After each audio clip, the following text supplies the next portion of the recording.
So although I've called this hammer men and hammer women, there is no such title as a hammer woman.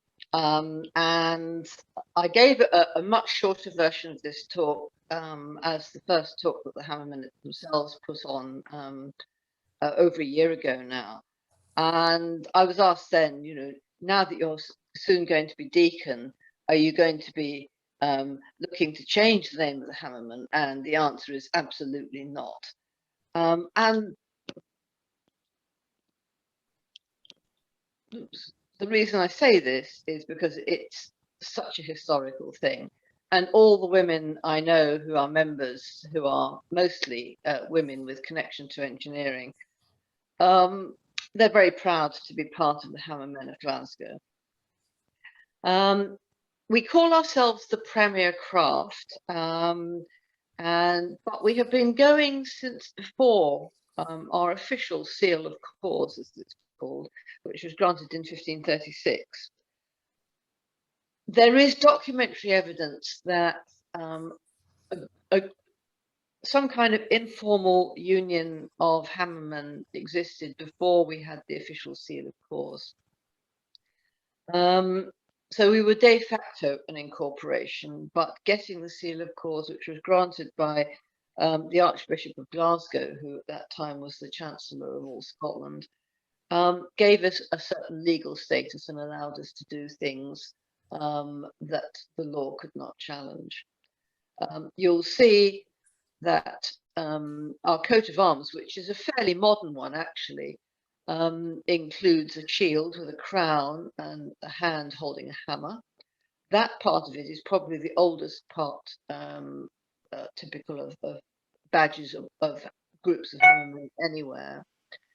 And our motto at the top, by hammer in hand, all arts do stand, is again a common motto used by many organisations of smiths and hammermen, and indeed is the motto of the London Livery Company, the worship company of blacksmiths.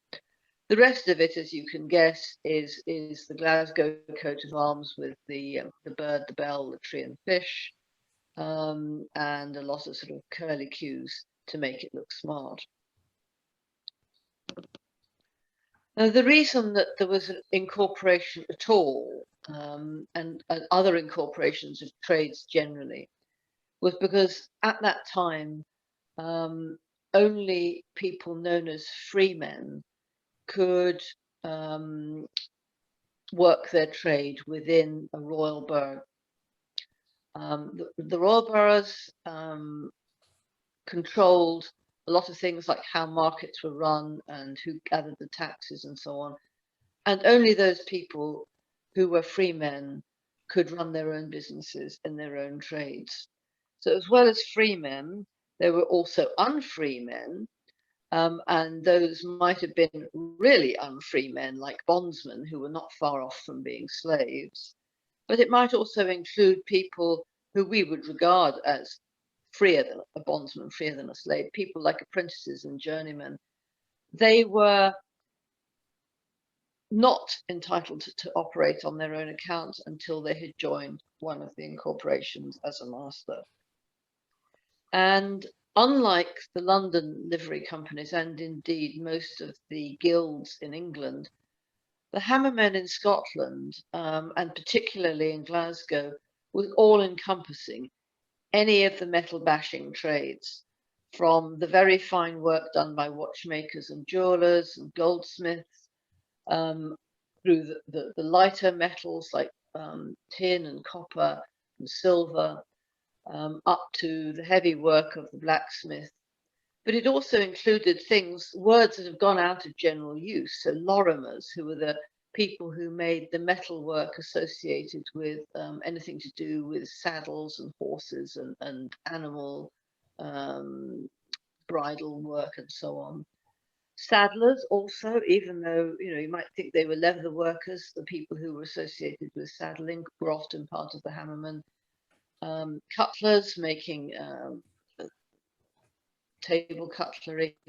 Buckler makers did not make buckles. A buckler is a kind of shield. Armourers obviously making arms. A damalsk a Dalmascar is something I had never heard of. It's actually a sword, a person who made swords in the damask fashion. That's that very fancy folded metal that has a sort of wavy pattern through it. Even belt makers, because again you have a metal buckle. A dagsmith makes small knives, and in some parts of the country, only one of these trades would have been followed. But nowadays, we're happy to admit absolutely anybody who supports our aims. But of all the trades, all the 14 trades of Glasgow, we are the one that has the most operative members. An operative member is one who has some connection with any of the branches or fields of engineering or the metalworking trades. So we have people who are foundry workers, foundry owners indeed, but we have engineers from the branches of engineering where not a piece of metal is to be seen, things like bioengineering, genetic engineering, that kind of thing. So we're much more open than we used to be. And we call ourselves the prime craft, not because we are the oldest. Our seal of cause is by no means the oldest, even in Glasgow, let alone the rest of Scotland, but because we've always been the biggest, and because we're the biggest, we're also the wealthiest. There are active incorporations of Hammermen, mainly in the central belt, but also down on the borders up as far as Aberdeen. There were incorporations of Hammermen in many other parts of Scotland, now defunct. The blue dots are the former incorporations, and the red dots are where there are active incorporations of Hammermen. And I've just been collector this past year until September this year. And one of the things I was doing was making contact with all the active incorporations. And in fact, we've been delighted to welcome some of their deacons and members to some of our talks, and we hope to strengthen some of these links. Some of the active incorporations of Hammermen have had women members for a while, such as Edinburgh and Glasgow. Some allow it, but still do not have. So Selkirk is an example of that, where their rules do not say that women cannot join, but only those people who are active workers in engineering or metal trades may join. And so they're waiting for a local woman to be just such a person. I believe the daughter of the current deacon is talking about following her in her father's footsteps professionally, so she may turn out to be their first woman. So looking back, there was a time, of course, when women were not generally expected to wield a hammer. They did, but we don't really have an awful lot of records. I mean, for instance, women were commonly nail makers, and they certainly used a hammer for making nails. Women in the English Midlands famously made chains, and they certainly used hammers. But coming into more recent times, it may surprise you to learn that the soldiers in the Crimean War did not call Florence Nightingale the lady with the lamp. That was a story that was entirely invented by a newspaper man. What they actually called her was the lady with the hammer. And I really love this story because we think of Florence Nightingale as being such an intrepid woman. And this is a real great story about that kind of attitude that she had. When she got to the Crimea, she was being denied access to the stores of medical supplies that she needed to look after the soldiers. The military people really didn't approve of her. So in the middle of the night, she would go with her hammer and she would break down the storeroom doors to get the bandages, the medicines, whatever there was that might help the soldiers, which is why the soldiers called her the lady with the hammer, which I think is a brilliant idea. The picture on the right, where we see a woman in a crinoline kind of fainting away. This is a quote from a book published by the Electrical Association for Women in 1945, and it's a joke where the young ladies were supposed to swoon elegantly at the sight of a mouse, and the use of a hammer belonged exclusively to the man. Well, the Electrical Association for Women was actually more about screwdrivers, because they were about teaching women how to change plugs and change fuses and that kind of thing. But they had the right idea, that we need to get past the idea that the hammer belonged to the man. And it took the Glasgow Incorporation of Hammermen until 2002 to admit our first female member. And very fittingly, it was the Princess Royal, and she is a great member. We see her at the Trades House quite frequently when she's in Glasgow. She often comes to visit. And her father, Prince Philip, late Prince Philip, was a Hammerman himself, and was very supportive of the Incorporation of Hammermen of Glasgow's most prestigious prize that we give to engineering students each year, the Prince Philip Prize. And in fact, he came to one of the award ceremonies not long, well, actually, it was on the day he announced his official retirement. He was in Glasgow to give the awards in person to our recipients that year. But how did we get from having no women members to admitting Princess Anne in 2002? Well, we'd always had pensioners, so the widows and orphans and daughters and so on of members would have been supported as pensioners back right into medieval times. That was, in fact, one of the key reasons for the incorporations, was not just to control the entry to the trade for apprentices and to control the quality and prices of the trade as operated by the masters, but also to look after masters and their families in difficult times. So we'd always had female pensioners. But in the early part of the 20th century, the Glasgow Incorporations were admitting burgess sisters. So in order to be a member of any of the incorporated trades, you have also to be a burgess of the city, and that's the equivalent of the Freemen that I was talking about before. So the burgess sisters were admitted, but it was a kind of very loose association. It didn't carry any entitlement to be involved in the incorporation. It was very much a kind of friends of group. But the burgess sisters did get together amongst themselves and do fundraising for our funds. We've had female engineering students winning our Hammermen Awards from as early as 1995, probably earlier, but our minutes are not the best around that time. So we struggled to nail it down any earlier than that. The Hammermen dinners were on an all-male basis until about 1996. And in fact, one of the arguments against admitting women was that it would change the character of the dinners. However, part of the problem with the dinners, I mean, even in 1996, they were having these all-male dinners, was that fewer and fewer men were attending. The numbers were dwindling fast, and it was becoming uneconomical.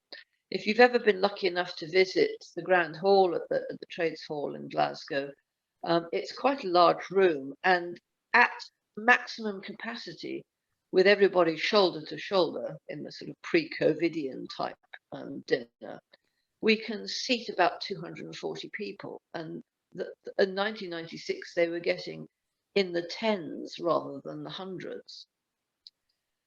The whole business of whether the trades should admit women was discussed numerous times. The only thing the 14 trades were in agreement on was that if one trade admitted them, they should all do so. And it went backwards and forwards. Sometimes the Hammermen were in favour, sometimes they weren't. Sometimes it got to a vote. Mostly it ended up in a stand-up row. But even in 2002, when at the meeting that it was finally agreed at, there was a huge ruckus the meeting before it, at which several trade deacons actually stamped out. They were so angry with some of the comments that had been made. But in 2002, everybody agreed that all the trades would start to admit women, and as I said, Princess Anne was our first.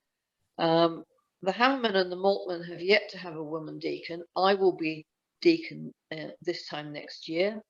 Our years run from September to September. So I've just demitted office as collector, which is like a kind of cross between a treasurer and a membership secretary. So this year I'm known as the late collector, and next year, if I can stay alive that long, I'll be deacon. But before we got to anything like that, I want to tell you the story of Margaret Coates, because Margaret Coates, we think she was the first woman to be granted the freedom to trade as a hammerman. As I say, long before women were admitted as full members. She was a friend and supporter of the poet Thomas Campbell. And as we'll see, she was connected to the Saracen foundry. Margaret was the only child of William Coates. There are various spellings of the surname with and without an E, and sometimes with two T's, and even of her first name sometimes spelled differently. She was born in around about 1765, probably in Glasgow, where her father was a merchant.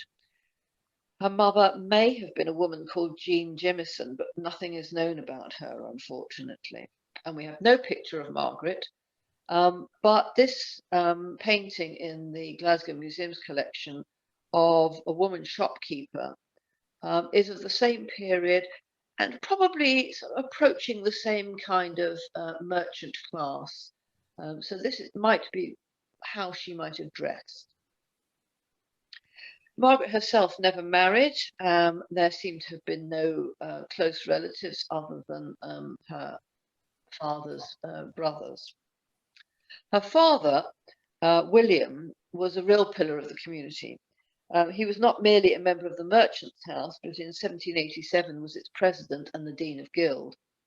He was also on the boards of the town hospital and was a member of something called the Hodgepodge Club, which was one of the many elite men's drinking and dining clubs popular at that time. It's said that William was among the group of citizens who provided some of the money and goods demanded by followers of Bonnie Prince Charlie when they marched into Glasgow in 1745, and was himself one of the hostages taken by the troops to ensure the delivery of the items demanded. William and Archibald Coates were brothers, and William is listed in the Glasgow directories from 1782 as a merchant, living in Ingram Street, and from 1799 owning a brass foundry in Sarasota Lane off the Gallowgate, where he was taxed for owning 2 horses. William had business interests in America and Jamaica, and is known to have had a sequence of complex and overlapping partnerships from 1769 with various other Glasgow merchants. The lending of credit between varying partnerships led to a complicated series of lawsuits at the time of his death, and Margaret, as her father's executrix and sole inheritor, spent a lot of time dealing with these. He was also a partner in the Glasgow Tanworks company, which was a very substantial company. In addition to the obvious tannery and leather goods work, it was also Glasgow's first de facto bank, and other partners included many of the Glasgow tobacco lords. And its counting house was only a few doors along the Gallowgate. We'll look at a map in a minute. From his own, the counting house of this bank was just along from William Coates's own premises. 1799 is the first directory in which the Coates are listed as having their foundry, but it's unclear when they had it first, although this is the first listing. They're later listed as manufacturers of copper, brass, pewter, tin, wrought iron, and cast goods. And in 1809 and 1810, Archibald is no longer listed, but there is Coates brass founder, Sarasota Lane, which is Margaret. Sarasota Lane was also known as Brass Bell Lane, and there were other metal workers in the lane. The nickname seems to have been confirmed by the amount of bell-making equipment listed for sale by auction in 1851, presumably when Macfarlane was clearing the foundry out for his own use. But there are no records of actual bells that were made there. The only bell foundry in Glasgow for which there are decent records was the one in the Gorbals. In the MacArthur Plan of 1778, which we can see here, Saracen Lane is a very short unnamed stub off Gallowgate, with a Saracen Inn and courtyard to the west, and what looks like blocks of tenements to the east, and bounded at the north by Dr. John Moore's land, apparently orchards or something similar. The next map of 1795 is of insufficient detail to be very much help. But later on, there's a map with much more detail, and Saracen Lane going much further north and blocked off by Graham Street and buildings with the College Green behind. You can see these. This is what the Saracen's Head and Gallowgate and the little lane, which would have led to Saracen's Lane back in the day. It's pretty squalid now. This was during not this summer, last summer, when everything was closed up. From 1811, Stephen Miller and Company were running the Saracen Lane foundry. So they'd taken it over. And in the 1830s, the famous Walter Macfarlane took over the foundry works in Saracen Lane behind the pub and developed it to such an extent that it had to move to its more famous massive works in the north of the city. So in 1808, Margaret was living in Carlson Place. Oops, go back. Which is on the south bank of the Clyde, and apparently running the foundry herself.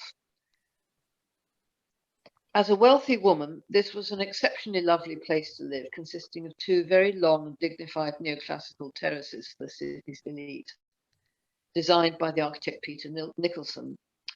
We don't know when she started to do so, but Margaret had herself listed as a brass founder in Saracen Lane in the Glasgow directories as doing so for 1809 and 1810. However, in Lumsden's book, the history of the Incorporation of Hammermen, it says that in 1808, quote, the question of admitting a lady member occupied the serious attention of the craft for over a year. So echoes of the toing and froing about admitting women in more recent times. This was Miss Margaret Coates of Carlson Place, the orphan daughter and heiress of the foundry of her father in Saracen's Lane, quote, who had begun to carry on business in the cast iron and brass foundry line within the royalty, without having paid a freedom fine. So the freedom fine was the membership fee, which made you a free man of the city, free to undertake your trade. On the 14th of October, 1808, the clerk writes, requesting that Mr. Wilson or some other person for Miss Coates would come forward to the next meeting and pay the fines. And on the 2nd of May, 1809, her agent, having offered £2 for her freedom fine, as if she entered as a son. A committee was appointed to insist on the payment of 10 guineas as a composition for entitling, compensation I think is what this means, a composition for entitling Miss Coates to carry on business in consideration that she cannot be entered as a member of the Incorporation. On her paying the said moderate and reasonable sum to the collector, they authorise her to carry on business accordingly as a brass and iron founder and smith during her life, without the necessity of her making an essay piece or paying quarter accounts. So it would appear that Miss Coates finally accepted these terms, as 2 months later we find it minuted that the meeting did fine the said Miss Coates in the sum of £2 sterling for each of the 3 journeymen enticed away from Moses McCulloch ironmonger by her doer or manager. So this was quite an exceptional concession for the Hammermen, who would not admit women for another couple of centuries, although the 10 guineas then would have been about £850 at today's value, which is a great deal more than it cost you to join the Hammermen, I hasten to add. It was not totally unheard of in other trades guilds in Britain that widows or other female relatives might be allowed to trade in a deceased male relative's place for a while, but was certainly a rare occurrence and apparently even rarer in Scotland. The statement that she paid a freedom fine as if she was a son shows that at the very least they were conceding that she could trade freely. And she also had to take the responsibility for the actions of her manager in regard to employing journeymen from McCulloch's. The latter was at that time just an ironmonger at 388 Gallowgate, but soon set up as a foundry too, later at the Cumberland Foundry in Stockwell Street, which ironically Macfarlane went to work as a journeyman himself in 1840. So Macfarlane's Saracen Foundry was at the back of Sarasota Lane in what had been a courtyard, and of course famously moved to enormous works in the north of Glasgow later on.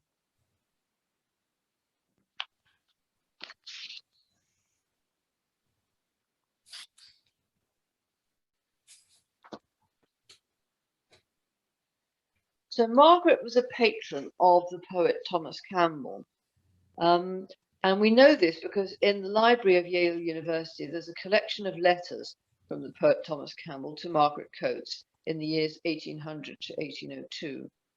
She was apparently an admirer of his work, although despite his statue in George Square, hardly anybody's heard of him nowadays. She sent him odd gifts of money from time to time. He was the son of a tobacco merchant, so very much in the same class, social class as her, and of a similar period. He was born in 1777.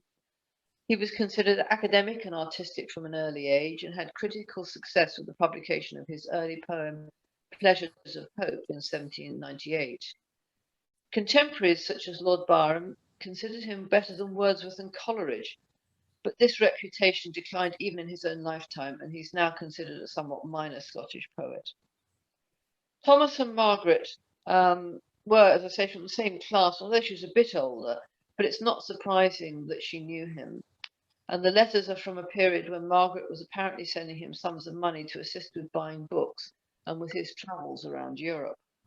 The final letter in the collection is from the 4th of August 1802, by which time he's home again, and he goes on at some length on the virtues of the true friend, expressing the wish to visit her sometime. In the following year, Campbell married, but Margaret's life took a darker turn as she became mentally ill not all that long afterwards. Other friends of Margaret's were the famous Stirling family, Andrew and Anna Stirling of Drumpellier. And from about the time of her father's death in 1802, Margaret seems to have lived the rest of her life with these people, first of all in Scotland, and then later on down in the south of England at their Surrey home, Purbright Lodge.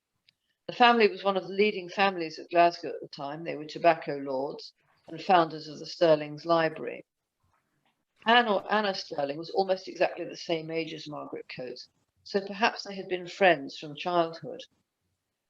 The Stirlings must have been family friends of the Coates, although there is no mention of them in William Coates's will as, say, executors or trustees, nor of the Stirling brothers being in business with him. And this is a bit surprising, as at the time it would have been quite normal for a father or husband to have put in his will provision for a male trustee to manage money being left to a daughter or widow. But from about this time, she became a director in Stirling Brothers and Company, and her business affairs became completely enmeshed with those of the Stirlings until her death, even though the partnership was formally dissolved on her part in 1814. Walter and John Stirling were just two of Andrew and Anne Stirling's 7 sons, and it was with them that Margaret was in partnership.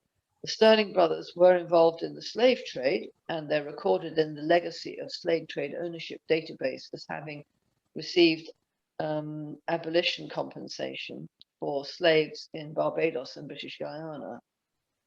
Her partnership with the Sterlings led to her being a defendant in various court cases, a problem which seems to have followed her all her life, from her father's businesses as well as her own later on, and it would not be too surprising if this lifelong stress contributed to her mental health problems. There is evidence that she suffered from a mental affliction most of the later part of her life, possibly from 1806 and certainly from 1816, when the commissions and inquisitions of lunacy, as they were called, reported on the state of her mind and her property. Actually, these are the documents in the National Archives down in London, and you can see there's a lot of writing. But that report makes more or less no comment on her state of mind, as the vast majority of the text that you can see is taken up with confirming the probity and virtues of the members of the commission, and only a very bald statement that it is not known how she became a lunatic, but that she does not enjoy any periods of lucidity and is therefore not capable of managing her own property and wealth. So this was a distressingly common situation in this period. A lot of women lost control of their own money, whether they were single unmarried women like Margaret or indeed married women. So despite this very sketchy assessment by a panel, not actually including anyone who had any expertise in the matter, no medical men, for instance, and despite the fact that she made a will in 1804 and a codicil in 1807, and was presumably, the courts must have been satisfied that she was a sufficiently sound mind to make such a document then, and there's nothing to suggest she was of unsound mind in 1808 and 1810 during her dealings with the Hammermen. Despite this, she was confined for the rest of her life, either in Purbright Lodge or in other mental institutions in Surrey. Her principal income throughout this period seems to have been from rentals on a number of properties in the City of London, giving her a net annual income of about £1,145 a year, which is more than £138,000 a year at today's money. So she was a very wealthy woman, and it would have been jolly handy, I suppose, for the Sterlings to at least have the use of some of this money. She died at the age of about 69 on the 17th of April, 1835, Purbright Lodge, which you can see here, and she was buried in the churchyard of St Michael and All Angels, Surrey. As with her father, so with Margaret's own will, a court case ensued between her former partners, Sterling and her factors, Horn and Hosier, debating as to her property disposition. So despite her rather sad later life and the many problems with her business affairs, Margaret is still notable for her involvement in the early industrial life of Glasgow, unusual for a woman then and for at least another 100 years after her death. And Margaret remains the Incorporation's earliest recorded female member of any status other than a pension. So jumping significantly now to our oldest Hammermen sister, our oldest current member, old in terms of how old she is, not how long she's been a member. She's a relatively recent member. You see here pictures of Janet Harvey. Janet Harvey is the last remaining woman of only 4 who were ever trained as ship's electricians in the Clydeside shipyards during the Second World War. She worked at John Brown's and others building warships, and she still has some of her tools. There you can see her holding the hammer that she was given in her tool chest in the Second World War. She's an amazing lady, still lives independently, although she's in her very late 90s and getting a bit wobbly, but very chirpy. And she joined the Hammermen 3 years ago, and you can see her receiving her Burgess ticket with the then deacon, Professor Gordon Matheson, and the then Lord Provost. Because she was such an amazing lady and we thought she was a great role model, we were able to arrange with the Glasgow Caledonian University for her to receive an honorary doctorate. So she's now Dr. Janet Harvey, a working class woman from the East End of Glasgow with no educational qualifications, and now she has an honorary doctorate. And so she's a lovely lady. I speak to her from time to time, and she's an example of the kind of outreach we like to do. So we also do quite an amount of work with the current students at the universities, with the Women Engineers Group, FemEng at the University of Glasgow, and the Formula Student motor racing projects. This is the medallion and chain of the collector, which I was privileged to wear last year. It actually was originally the first Deacon's medal, but when the Deacon's very elaborate, much larger and grander medal and very amazing set of chains was inaugurated in the late Victorian times, this simpler medal became the collector's one. So if any of you have an interest in encouraging the young engineers of today, you don't have to live in Glasgow. You don't have to have any connection with the engineering occupation at all. We would be more than happy to welcome any of you. And I hope you found that an interesting run through women connected with the Hammermen.